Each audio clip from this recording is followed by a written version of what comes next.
Hope everyone's having a great Sunday.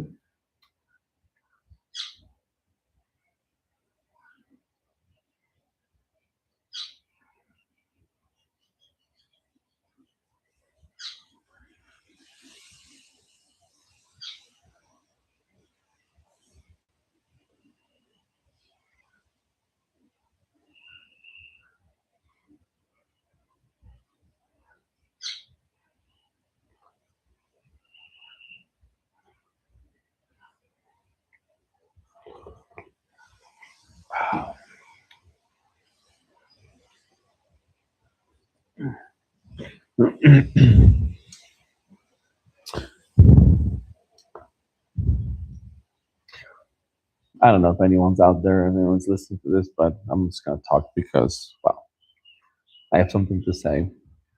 So just recently, I came across two very interesting um, videos um, on the Epstein files, and one of those videos had to do with the inventory of, I guess, all the, how do you say, inventory of all the items that were collected from Epstein. And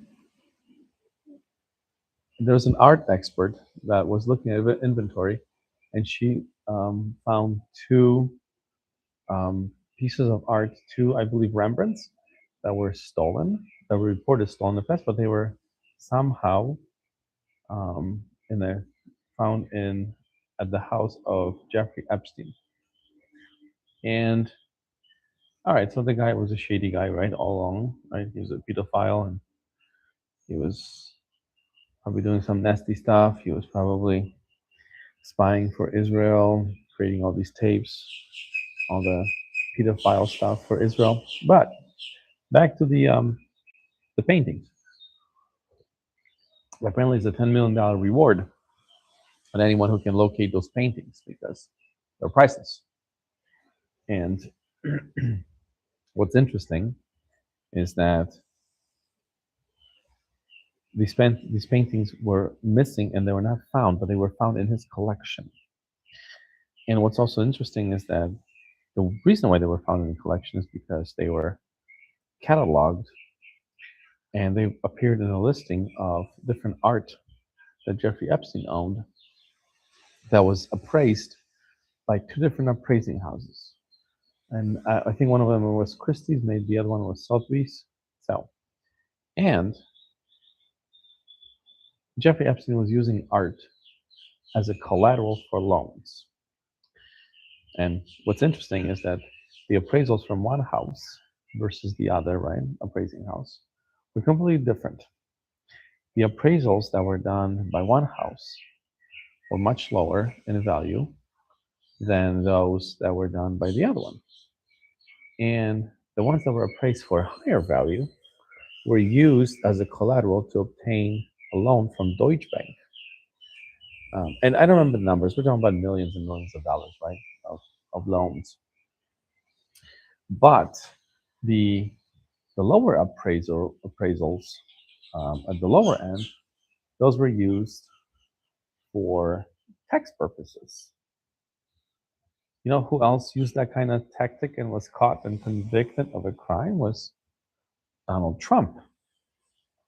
That's where he learned how to skim the market, right? How to take advantage of appraisal values and how to essentially commit fraud, right? Because I mean, artwork is very hard to track, right? Most stays in collections for a long time, and most of the time, no one's going after artwork, except when it goes in the news, when it goes on auction, when it's stolen or something like that. Then it becomes a story. But no one's really going into somebody's home saying, "Oh, you have a Picasso hanging there." But in this case, there's a suspicion that Jeffrey Epstein was running a multi-billion-dollar artwork fraud scheme with stolen art and otherwise acquired art. I was intermediated by a guy with the last name of Black. I forgot his first name right now. But that's exactly what was going on. And so this child pedophilia ring was only one aspect of criminal illegal activity that Jeffrey Epstein was continuously committing on a daily basis. And we all remember Harvey Weinstein, right? The guy who's in jail for rape or in jail or whatever. I don't know if he's still alive, but Weinstein is all over the pedophiles, right? Weinstein's been accused by numerous women of rape, actresses of rape or attempted rape, sexual harassment, and he was friends with Jeffrey Epstein.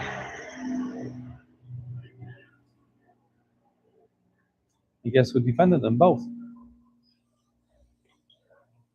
Dershowitz. So we got Epstein, we got Weinstein, Dershowitz, we got Black. Now, you know who else appears in the files?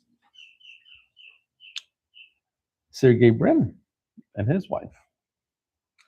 Zuckerberg appears in the files. He's invited to a dinner or some kind of event with Jeffrey Epstein.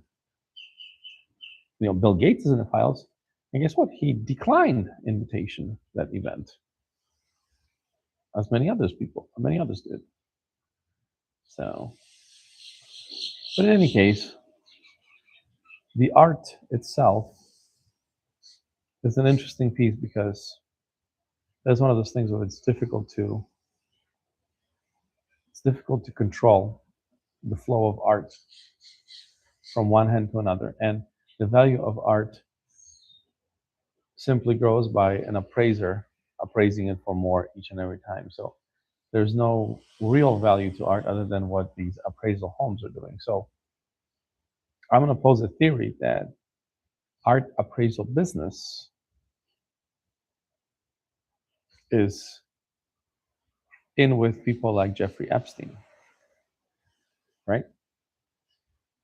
Now it's maybe a theory, maybe it's far-fetched theory, but if an appraiser comes to your house and appraises a piece of art that's been reporting stolen someplace else, yet your duty is to report that because, your duty is to your client, but also if you see illegal activity, criminal activity, you're not a lawyer, right? You're not defending somebody. Even a lawyer needs to report crime if it's happening in real life, right? I get lawyers get to defend people after the crime is committed, they were not there. But if a crime is happening in real life, lawyers bound by the court to report that crime and give details to the police of exactly what happened during that crime. Now, I don't know how it goes for auction houses and appraisers of art, but I'm pretty sure the world of illegal art dealings is huge. It's in the billions. And Jeffrey Epstein was part of that.